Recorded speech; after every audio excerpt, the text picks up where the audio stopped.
Welcome to the first capstone in our discussion of line integrals, which is the fundamental theorem for line integrals. This is a theorem that actually makes certain line integrals, namely the integrals of gradient fields, very, very simple, which means that the examples are actually going to be quite brief. However, the geometric interpretation as well as the physical ramifications of what that theorem means, which in particular implies that there is no mechanical perpetual motion machine, that is what is going to keep us entertained, keep us educated in this presentation. Let's take a look at the fundamental theorem, which comes from a very simple question, and that is we want to know what happens when we integrate along a path in a gradient field. And if we want to know that, well, we just go ahead and compute the integral. So we have the integral along a path C of a gradient field nabla f along the path dc. And if we integrate that, well, we know that that is the integral from a to b nabla of f of c of t dot c prime of t dt, just using a parametrization of the path. And we know what the gradient is, so this is the integral from a to b of the gradient of the potential function lowercase f at c of t times, and c prime of t is just dx1 dt, dx2 dt, and so on all the way through dxn dt. And if you have memorized the chain rule in one of the ways that I had recommended, then you can already see that this is basically a chain rule type derivative. We can also write it out as a summation, because after all the dot product is just the sum of the products of the corresponding components, which means the integral is the integral from a to b of the sum I equals 1 to n partial of f with respect to xi at c of t times dxi dt at t.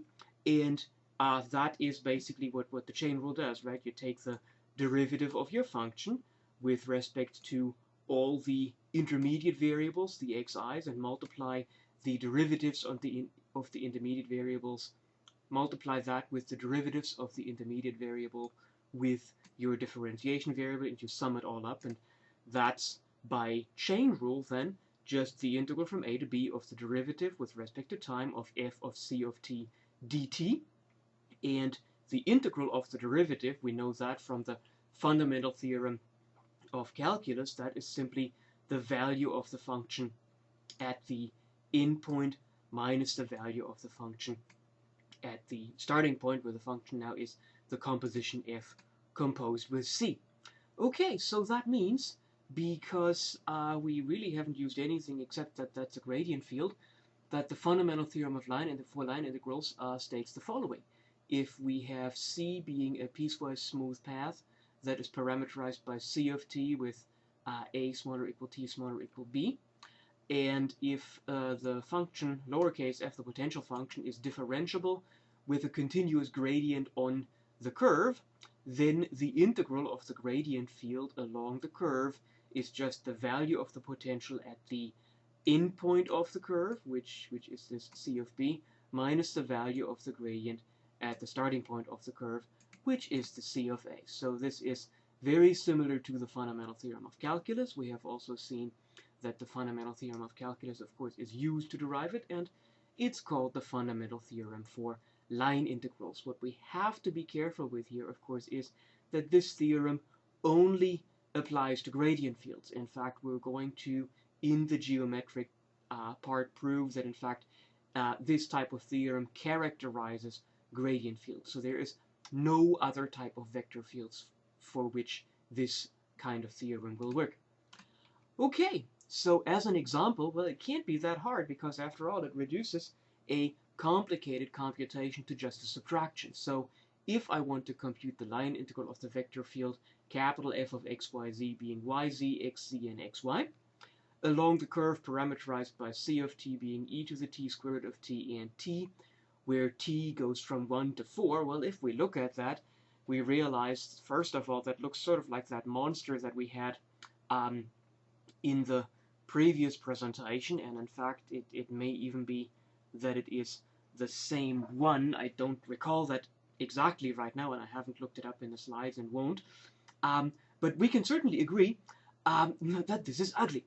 All right, so we want to apply the fundamental theorem for line integrals, and as we do that, we would, of course, first need to know that this is a gradient field. And we will ultimately have a fast test if a vector field is a gradient field. Namely, if you compute the curl, whatever that may be, we'll get to it when we talk about Stokes' theorem, which is, by the way, the other capstone, if you will, for line integrals. But if you compute the curl and the curl is equal to 0, then the vector field is a gradient field. Either way, for now, we will simply try to compute the potential, and if we want to apply the fundamental theorem for line integrals, we will need the potential function anyway. So starting such a problem by just trying to compute the potential function isn't necessarily the wrong way to go, whether you have this fast test whether something is a gradient field or not. Of course, if the computation of the potential function goes wrong, then you may want to apply that test ultimately, because you'll want to know whether your computation went wrong or if there actually has to be a potential function.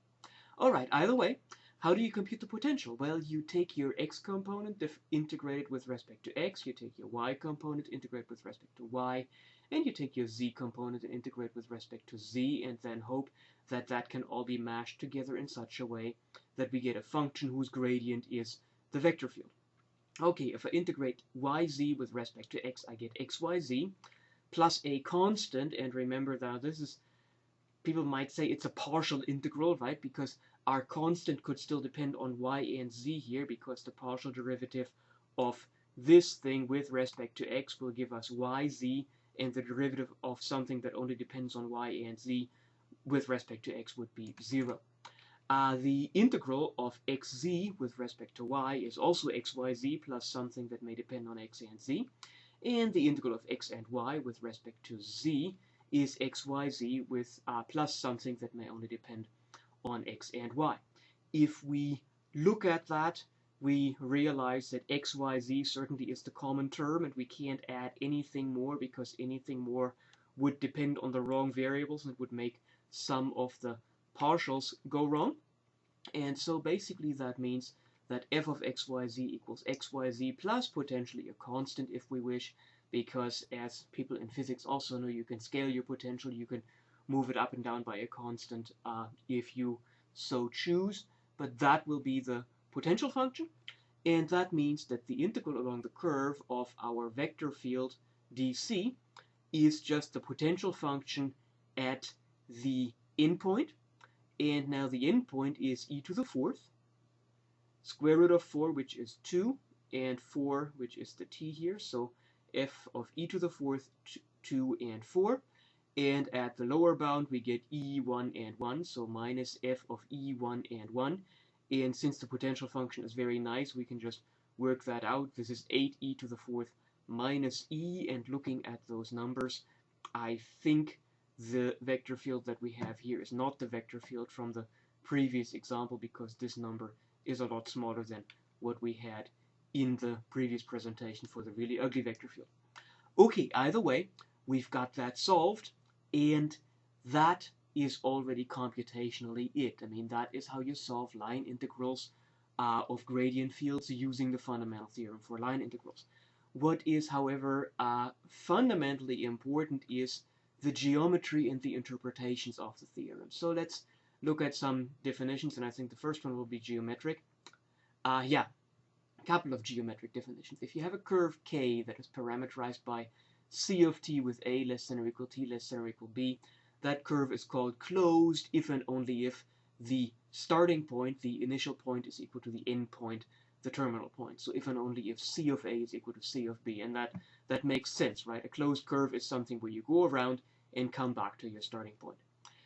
If f now is a vector field, then the line integral of f over the closed curve k is also denoted by line integral of f over the closed curve k dc, and it's simply the line integral of f over the curve k dc. So that circle really doesn't do anything new. The integral with the circle is a regular line integral. The circle simply integrates explicitly that we're integrating over a closed curve. So it is something that is supposed to help make things a bit more readable, even though it introduces an additional symbol. So really, the symbol, just the circle, simply points out that the line integral is over a closed curve. As an observation, the line integral of a gradient field over a closed curve is 0, and that comes directly from the fundamental theorem, right? Because the line integral of a gradient field is the value of the potential at the end point minus the value of the potential at the starting point, and if those 2 points are the same, then the 2 values are the same, and that means that the line integral over these closed curves would be 0. Next definition, if we have a region in the domain of the vector field f, then the line integral f dc is path independent in a region if and only if for any 2 curves c1 and c2 in D with the same initial and terminal points, we have that the integral of the vector field along c1 is the same as the integral of the vector field along c2. So basically that means my office is in a building where we have 4 different stairwells, one on each corner of the building, and basically what this path independence says is that if I want to go from the ground floor to my office, independent of which stairwell I take, I expend the same amount of energy overcoming gravity, and I gain the same amount of potential energy going from the ground floor to the 3rd floor where my office is. Again, as an observation, the line integral of a gradient field is path independent, and that's because the line integral is just the difference of the potential at the terminal point minus and the potential function at the initial point, right? And so with these 2 curves both having the same initial and terminal points, these 2 integrals will be the same for a gradient field. Not in general, but certainly for gradient fields. And well, so that means that gradient fields have certain very nice properties, and that will now lead up to a characterization of gradient fields. And for that we have to look at the definition, at the geometry of regions a bit. And a region is called pathwise connected if and only if for any pairs PQ of points in D we have that there is a continuous function C on 0, 1, so that C of 0 is the position vector of P, C of 1 is the position vector of Q, and for all t in 0, 1, the endpoint of the position vector is in D. Basically what that means is if you have a region and you have a point P and you have a point Q, if that region is what we call connected, then what must happen is there must be a curve C that connects the point P to the point Q. And this is now just expressed here in terms of the fact that, of course, a continuous function C is a vector-valued function, and so technically the vector-valued function spits out position vectors. So I've gotten a little technical here, but that's just to make sure that we are consistent with what the definitions actually say. And here's the picture for the whole thing. On the other hand, a region that is not connected is also called disconnected, and basically what that means is that typically a disconnected region is really falling apart into several components, as these things are also called in advanced courses. And what happens then, of course, is if you've got one point P in one component and another point Q in another component, then no matter what kind of curve you try to draw from P to Q, any connection from P to Q must leave the region, as is also visible right here. Alright, once we've got that, we can say the following. Let's look at a vector field that is defined on a pathwise connected region D. Then the following are equivalent. First of all, there is a function f on D so that f is the grade, that capital F is the gradient of lowercase f. So that just says that capital F is a gradient field. That's equivalent to the line integral of f dc over a closed curve is 0 for every closed curve in D. And that is then also equivalent to the line integral f dc being path independent in D. Now what we have already seen in the observations that we had on earlier panels is that if it is a gradient field, so if 1 is true, then 2 and 3 must also be true. We're now just going to prove that all 3 are equivalent. And the way we're going to do this is we're going to prove that 1 implies 2. We're going to prove that 2 implies 3, and we're going to prove that 3 implies 1. All right, so as a proof for 1 implies 2, let's take K to be a closed curve parameterized by C of t with a smaller equal t smaller equal b. Well, then C of b equals C of a, and by the fundamental theorem for line integrals we get that the integral over the closed curve is the integral of the gradient field dc over that curve, because remember we're assuming 1, and 1 says that our vector field actually is a gradient field. I think I have to highlight like that. And so that means that the integral really is an integral of a gradient field. And that means that this is potential at the endpoint minus potential at the initial point. And with C of B being C of A, that gives us that that difference is 0. For the implication 2 implies 3, we're actually going to draw a picture. And so let's assume that the line integral is 0 for every closed curve. And let's take an initial point and a terminal point and two different curves, C1 of t and C2 of t, that connect the initial and the terminal point. What I want to prove is the integral along this curve is equal to the integral along the other curve. Well, to do that, I realized that I could turn this into a closed curve by going up C1 and by going in the opposite direction along C2.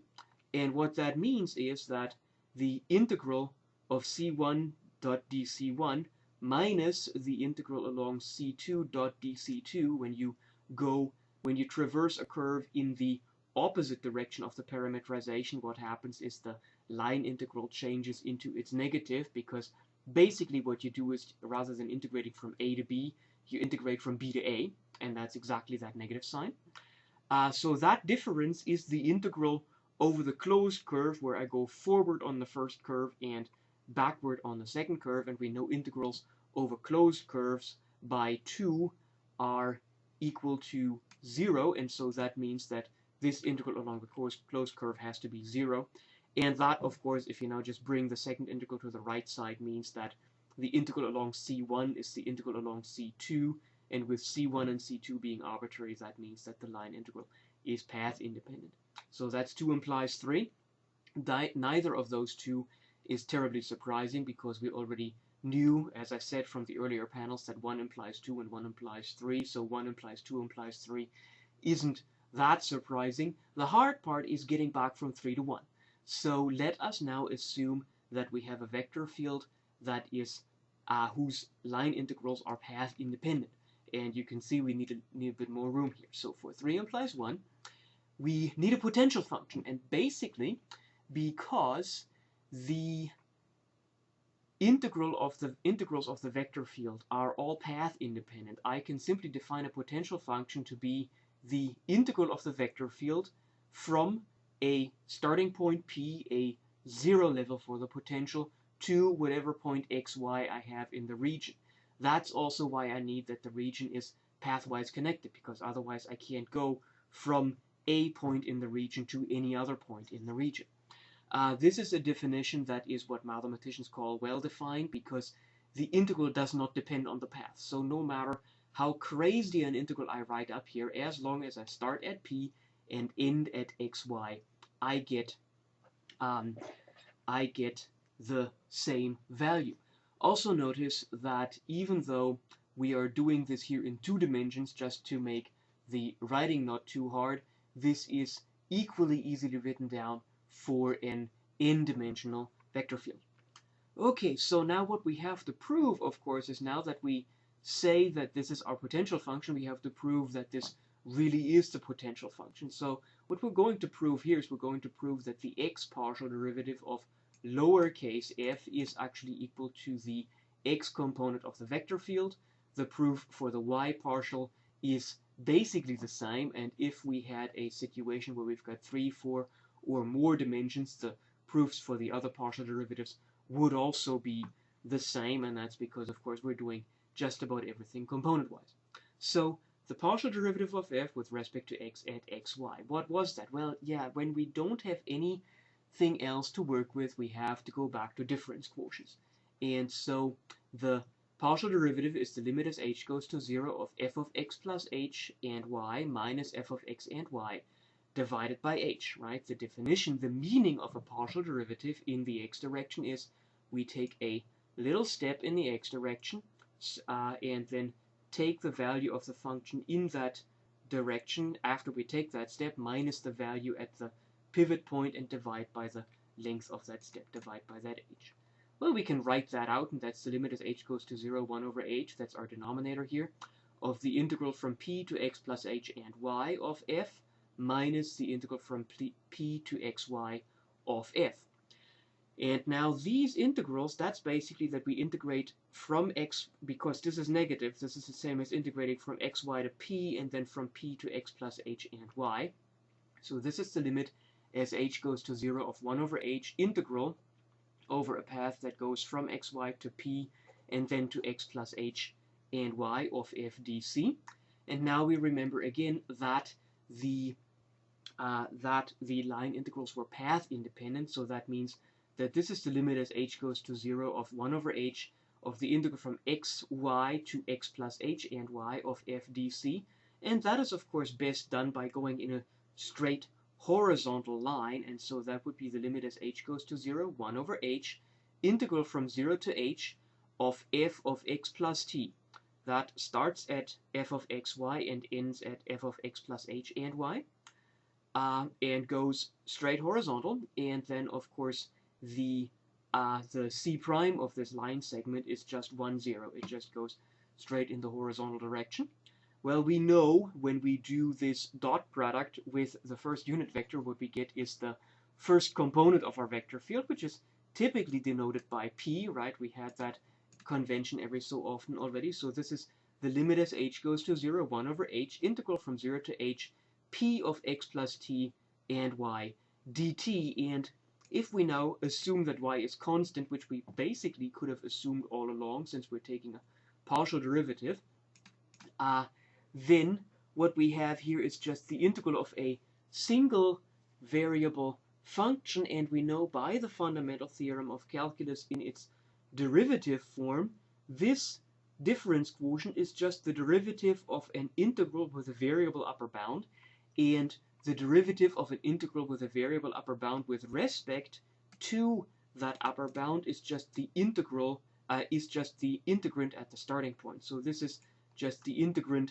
at t equals 0, and at t equals 0, of course, this is just p of x and y. And so that means that the x partial derivative of this proposed potential function actually really is the x component of the vector field that we have in there. And you can now also easily see that if we did this with a y partial, we would just end up at this stage with 0, 1, and then a q in here. And of course, the h would be in different components. And if we had something of more variables, well, we would just, again, just work everything in the appropriate component. So this establishes that this function really is a potential function. And so that theorem is what I had promised early on in the presentation. That is the characterization that says this kind of result basically only works for gradient fields. The fundamental theorem for line integrals only works for gradient fields. So let's look at the physical ramifications of the whole thing. I mean, this geometry as well as the computations, that is nice for mathematicians, but certainly this idea that the integral is path independent as well as the idea that integrals over closed paths are 0, that must have physical ramifications. Because in a gradient field, and if we want to think of a gradient field, well, we've got the gravitational field as well as the electrostatic or electric field. Integrals over closed paths are 0. And that means there is no way to gain energy by running an object around a really tricky path.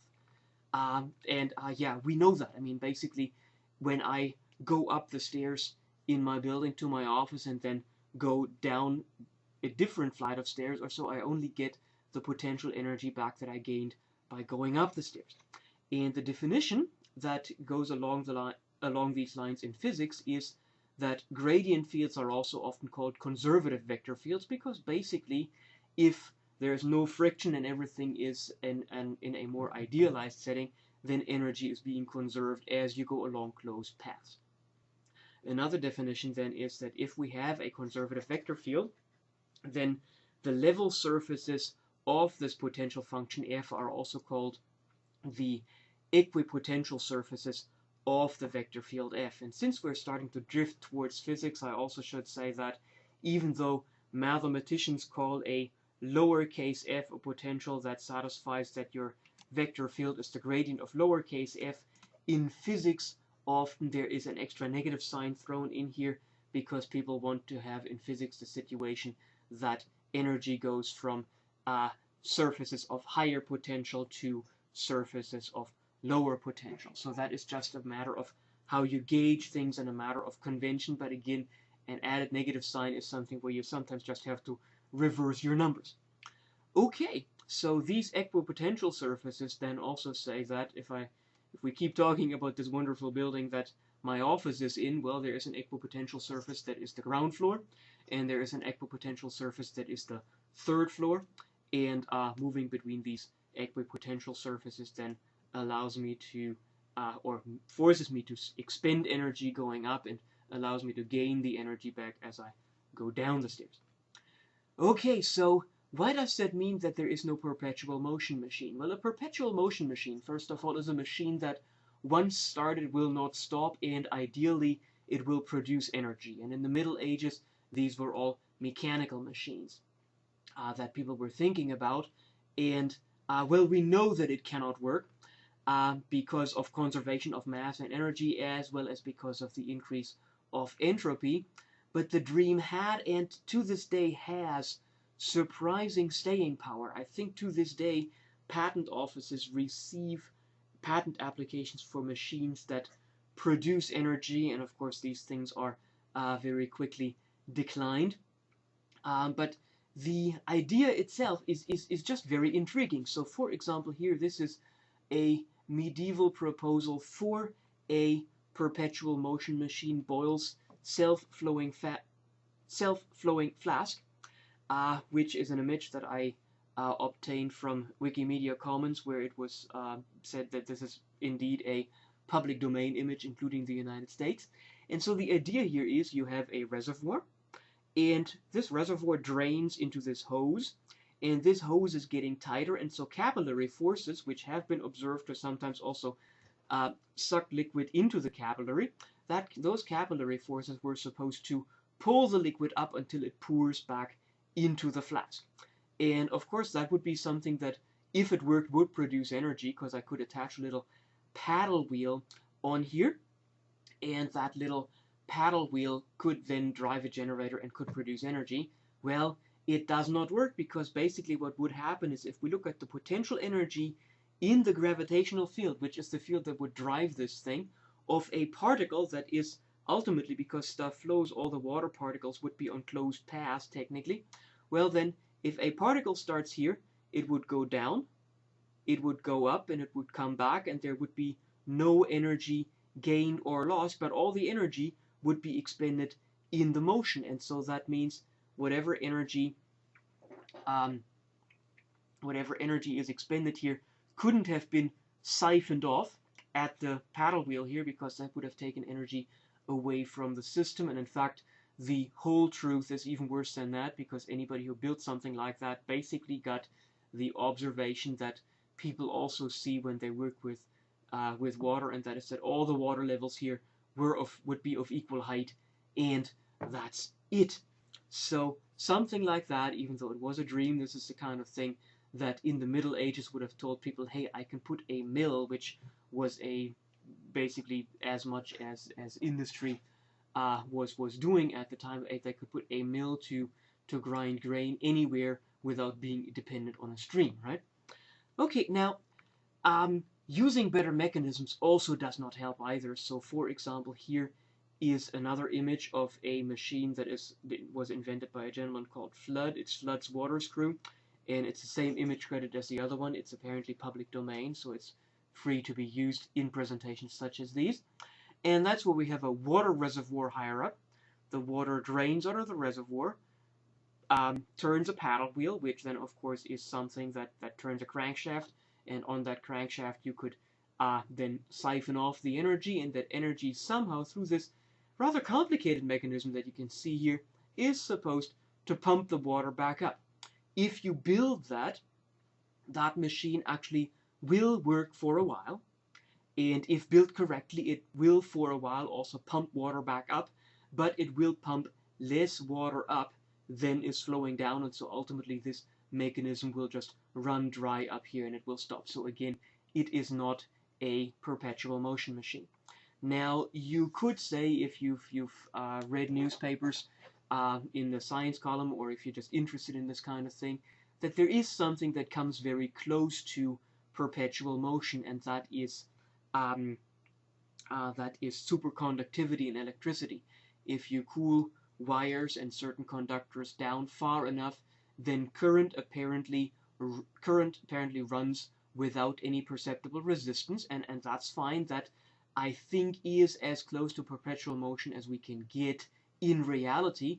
But the problem with that is it doesn't do us any good, because even though superconducting currents have been sustained in experiments, as far as I recall from what people told me, even for years, these currents do not interact with the environment.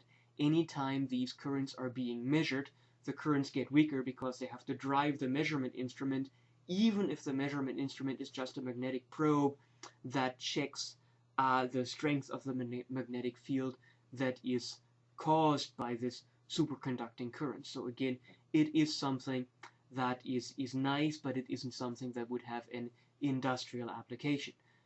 Speaking of superconductivity, a very nice industrial application of that would be room temperature superconductivity, because that would make power transmission with power lines along large distances a lot more effective than it is now.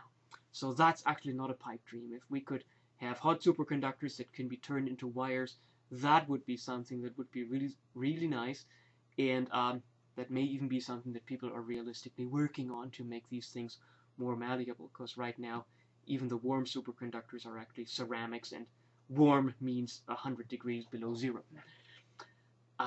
And that's 100 degrees Celsius below zero. I think more than 100 degrees Celsius below zero. Okay, back to this presentation, because, well, the fact that there is no perpetual motion machining, we should also realize that that is not too much of a problem, because conversion of energy is still possible in conservative vector fields, because those same people in the Middle Ages who were dreaming of perpetual motion machines to run mills, of course, already knew how to run mills. You just run a stream over the paddle wheel, and that's, of course, the same principle as for hydrostatic electricity, where you just have a dam or some kind of fast-flowing water, and typically that is by damming up a stream, where water then very quickly runs over a turbine.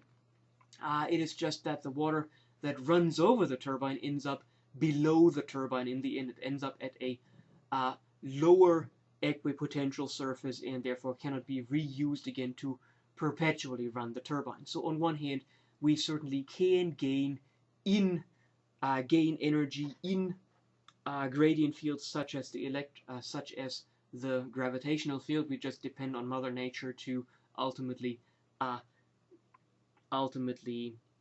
turn the water in the stream that goes ultimately into the ocean back into clouds, which rain off and then go back into the stream to close the cycle. On the other hand, if we're looking at non-conservative vector fields, we should also certainly acknowledge that non-conservative vector fields exist. Anything that has a vortex basically is non-conservative. However, if you run on energy gaining paths in such a field, then that would weaken the field itself, and that is basically means and other interaction of the field with the environment does the same thing, and that may not be a bad thing. Again, we've talked about that before. One of the most awesomely destructive forces in nature is a hurricane force, which is basically a vortex of winds. And when I talk about interaction of the field with the environment here, well, that just basically means that a hurricane, of course, wreaks havoc.